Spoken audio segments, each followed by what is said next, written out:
Hello everyone, I want to show you something that I've been working on for a few weeks now, and it's a two-way sync of a design system between Figma and Code. It's using Figma MCP Console. So yeah, let's dig into this. It's based on Shadcn, so I installed Shadcn, both components in Code and also a Figma UI kit. And it's based on Next.js, TypeScript, Tailwind. I'm using Storybook to see how it works, and I'm using Figma MCP Console. Also, everything is in GitHub, and it can be pushed to Vercel, deployed to Vercel. And Claude Code is something that sticks everything together. You can see that I have Storybook open. I'll demonstrate it on a simple component changes.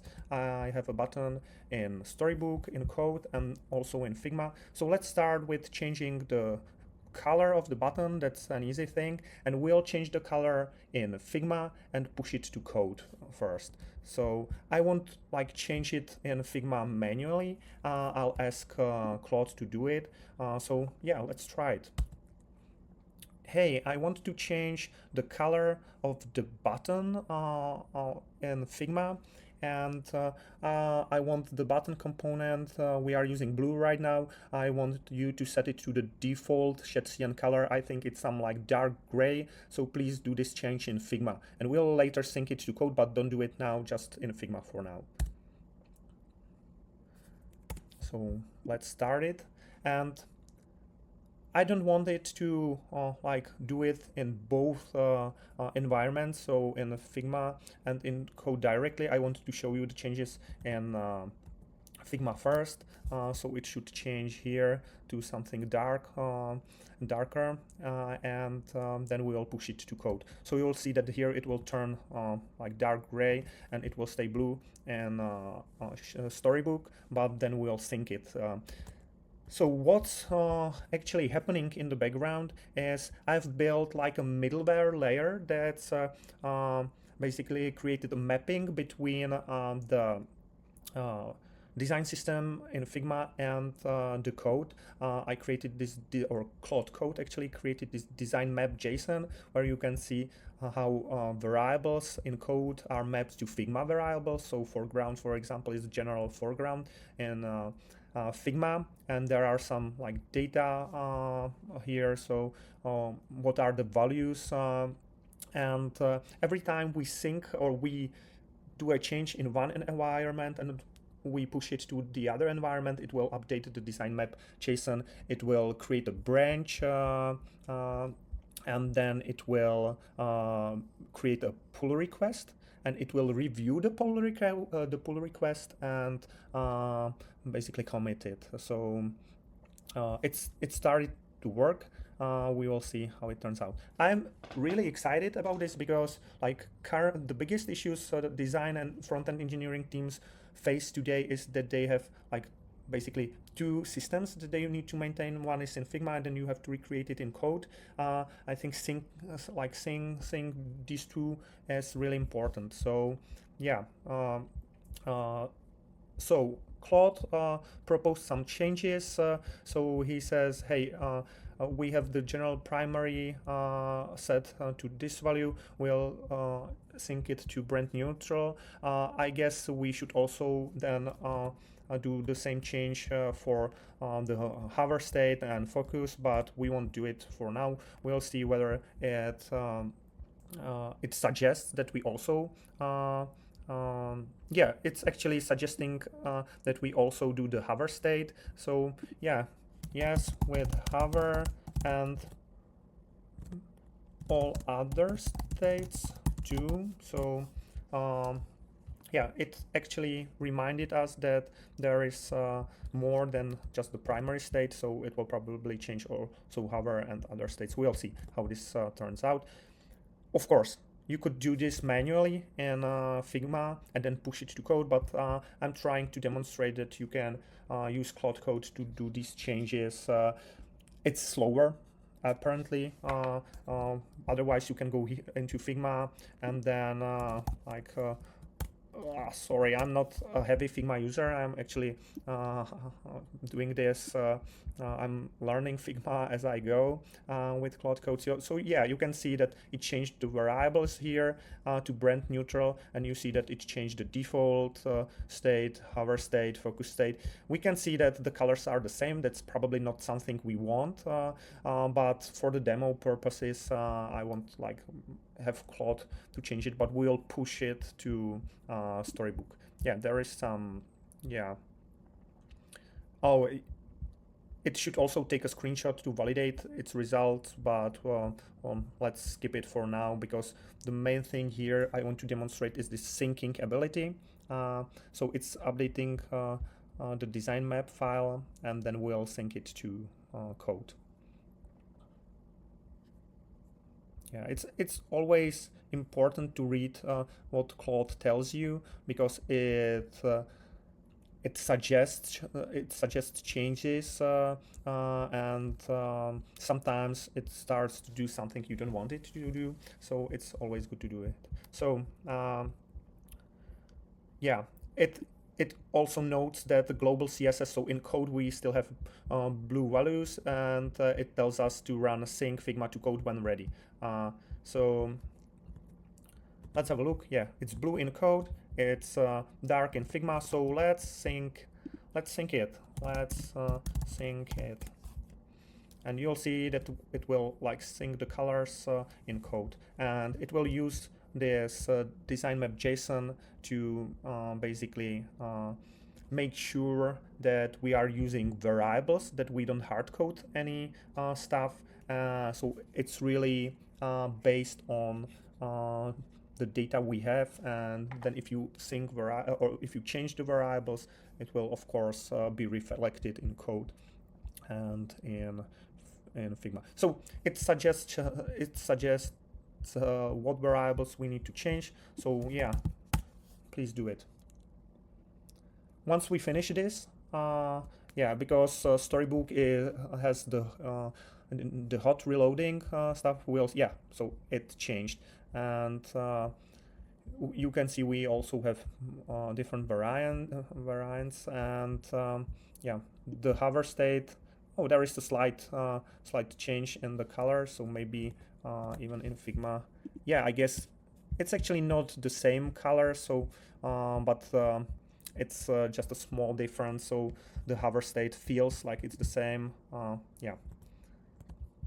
So yeah, it's changed. Now we want to commit the change, so we'll tell it to proceed. It actually knows the process, so it will commit the change, and it will create a pull request, and then it will run a review pull request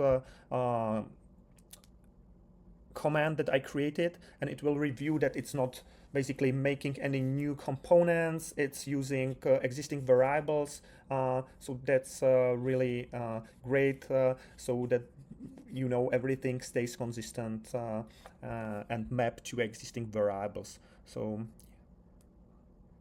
once we finish this, we'll do another change. This time we'll change something in code and then push it to Figma. And that will be it for this video. For the next video, I'll show you how we can create a new component in Figma and push it to code, and then create a new component in code and push it to Figma, which is way more complicated. This is a simple change in the end. So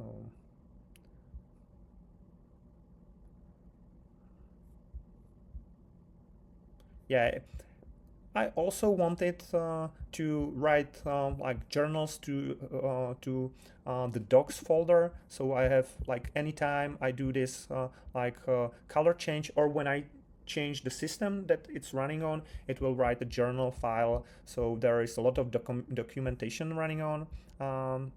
And now it created the pull request, and now it's running the review pull request command that I created to make sure that we don't do anything bad in the design system. So let's wait a little until it's done. Yeah, so you can see there are some checks. It passed all the tests, so no new components, no new utility helper files. just value changes, no new variable declarations, so that's cool. And we are back on the main branch in Git, and so everything's clear. And the next thing, let's do a change in code and push it to Figma. So let's say we want to change the border radius from 8 pixels in code and then push it to Figma. So let's do it. Hey, let's let's change something in code and then push it to Figma. So let's change the border radius we use for buttons and input files, etc., from 8 pixels to 2 pixels. Don't forget to use variables, and yeah, do it. And you know what?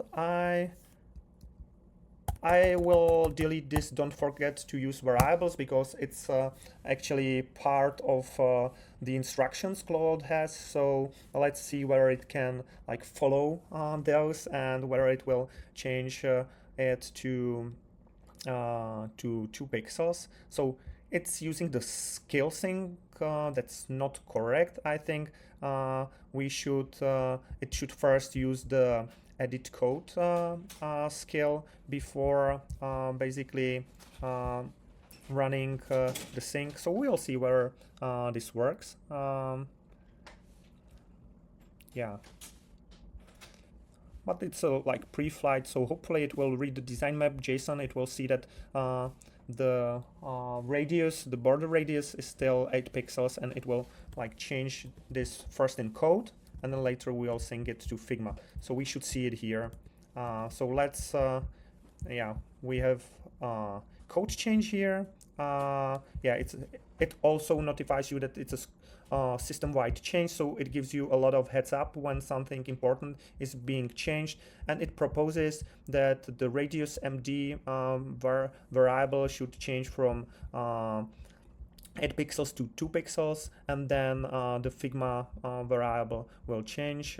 There are like current alias, it will point to a different alias, so it's using existing stuff. So yeah, so I'll tell it first, change this in code, and then we will change it in Figma in step 2. So let's see how it works. I believe this should be fast. It will actually create a new branch for us, I believe, to do this change. Yeah, and it hot reloaded, so we see that the button radius changed. Yeah, it's 2 pixels. In Figma, it stayed the same. So now let's, yeah, push to Figma. And you see, I like to use Super Whisper to just dictate what I want Claude to do, but sometimes I still have this feeling that I need to type it manually, so I do it from time to time. Yeah, I'm used to it. So for some short sentences, it's good. So yeah, it's changing this. Let's see. Oh, it has already applied the changes to Figma. I guess we'll see this here. I don't remember which one we used, but the border radius is updated, I guess. Now, yeah, rounded LG, I guess it now has radius 2. So yeah, let's see here. It applied the changes, it's verifying them.